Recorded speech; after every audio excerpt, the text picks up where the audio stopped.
यजमान जल्दी चलो, श्राद्ध का समय निकलता जा रहा है। चलो। दूसरे पंडित जी को भी लेके चलना है। हाँ चलो पंडित जी चलो। राम राम पंडित जी। राम राम भाई।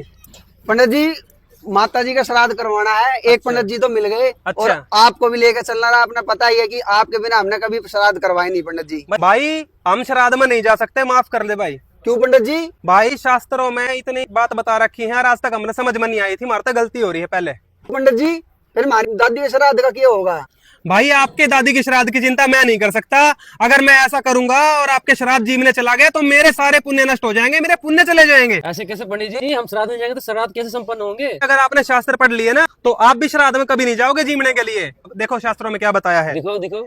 ये देखो स्कंद पुराण और गीता प्रेस गोरखपुर से छपा हुआ है, कोड नंबर 279। इसमें देखो आप क्या बताया है।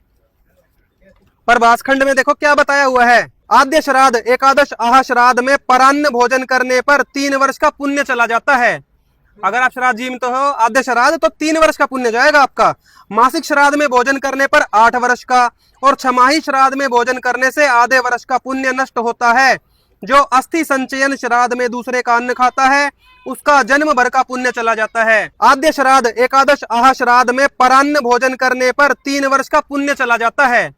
अगर आप श्राद्ध जीवित हो आद्य श्राद्ध तो 3 वर्ष का पुण्य जाएगा आपका।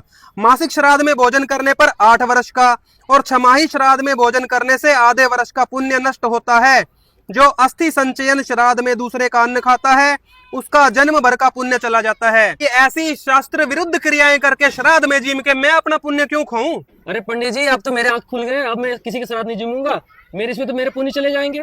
अरे कैसी बात कर रहे हो पंडित जी? ये तो भ्रमित हो गया। आपको मेरे साथ चलना पड़ेगा। मैंने तो आपको एडवांस भी दे रखा है। पकड़ो भगत जी। अरे आपने अरे पकड़ो पंडित जी 500 रुपए। अरे पंडित जी मैं अभी कर नहीं कर सकता, मेरे से पुण्य चले जाएंगे। पंडित जी आपको ज्ञान कहाँ से प्राप्त हुआ? अरे भैया मैंने संत रामपाल जी महाराज जी के सत्संग सुने और उनका ज्ञान समझ के जब उनसे नाम दीक्षा ली तब ये ज्ञान प्राप्त हुआ है। आप भी आज से संत रामपाल जी महाराज जी का सत्संग सुनो और अपने पुण्य बचाओ, पाप में मत पड़ो। और सभी पंडित भाइयों से प्रार्थना है कि किसी के श्राद्ध में जीवने मत जाओ। ये शास्त्रों में बताया है, अपने पुण्य दे के आ जाते हो आप। तो अपने पुण्य क्यों खराब कर रहे हो किसी के लिए? और ये वीडियो सारे पंडित भाइयों तक भेज देना ताकि उन तक हमारी प्रार्थना चली जाए। सत साहेब।